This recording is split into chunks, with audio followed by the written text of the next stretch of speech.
His association with the Iranian regime has long been an Achilles heel, but now it gives the labor leader an opportunity to prove his credentials as a global statesman. Protesters such as these students in Tehran deserve words of support from leaders in the West other than Trump EPA. What is going on in Iran? Nobody knows. Perhaps somebody does, but they're not telling us. One thing is for sure, there is one man who can actually pivot things in a good direction, and it's not Donald Trump.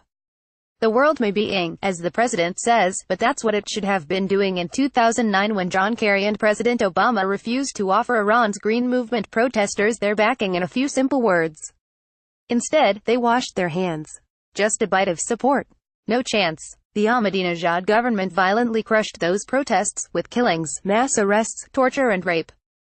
Today few could give a hoot what Donald Trump says. He achieved an amazing thing last year, creating unity among Iranians with his preposterous travel ban, which has caused havoc among students and families in America. But we do need a figure in the West to do what Trump simply hasn't the moral standing to do. It is time, ladies and gentlemen, for Jeremy Corbyn to step up. In turn, he can prompt the Prime Minister and the EU to stand up for what Iran now needs: freedom of speech. Crikey, no one even knows what is happening on the ground and how the demonstrations that kicked off on Thursday even started. There is hearsay, but very little reporting.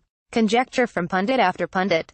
The mechanics of what's going on are so obscure that analyst after analyst is left to shrug their shoulders and say we will have to wait and see. 12 people have been killed. New Year's Eve protests break out in Iranian capital Tehran. Chants have included death to Rouhani and political prisoners must be freed. The West must hear these remarkable calls. Corbyn in particular must put his head above the parapet, and it's surely the duty of every Corbynista to remind him of this.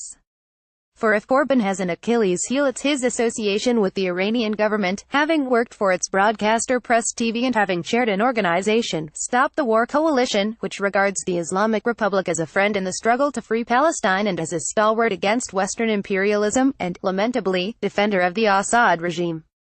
Corbyn's connection with the pro-Islamist and pro-Islamic Republic element of the political left is a blight on his record that may yet negatively impact his chances of winning the next election.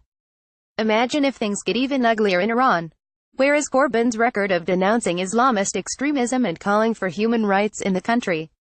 Speaking out for the people would be the constructive and intelligent way to engage with Iran, the antidote to Trump's effort to stir up trouble and create the kind of chaos that his allies in Saudi Arabia and Israel crave. Corbyn can take the lead in recognizing that the Rouhani project is dead. The West then has a chance, acknowledge that reformists are but frauds in the Iranian context, announce it, and push for freedom of speech and the freeing of all political prisoners. For evidence, look no further than the Iranian president himself. First elected in 2013, this is the best he has to offer his voters today. These demonstrators are not all people acting on instructions from abroad, but some are people out on the street because of their feelings and problems. It's not just because of economic problems. They don't just want money or bread, they want a more openness. Wrongly dubbed a reformer, Rouhani is a conservative, dedicated to keeping Shia, Khomeini's, Islamist rule intact.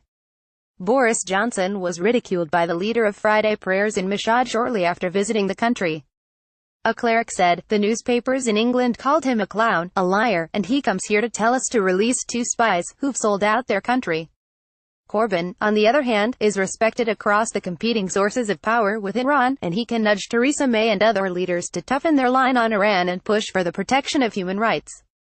Freedom of expression is a greater threat to Iran than, say, Israel. And perhaps it's to Israel that Corbyn must look to see the power of righteous individuals to shake the very bones of an oppressive state. Harsh. Israel can only be inspired by its archfoe to stoop to the level of keeping Ahed Tamimi, a 16-year-old girl, in detention for slapping a soldier in the face, as it is currently doing. Narges Mohammadi and Arash Sadeghi are but 2 of the many Iranians imprisoned for expressing unwelcome ideas in their own country. Then there are those who simply happen to be in the wrong place at the wrong time, such as Nazanin Zaghari Ratcliffe, Kamal Foroughi and Ahmad Reza Jalali, the Stockholm-based scientist who has been given a death sentence. This is Corbyn's chance to prove he is a world leader. If he takes it, the chant Oja Remi Corbyn will re through the cells of the notorious Evin prison. More about Iran, Jeremy Corbyn, Hassan Rouhani, Donald Trump. Reuse content. We use cookies to enhance your visit to our site and to bring you advertisements that might interest you. Read our privacy and cookie policies to find out more.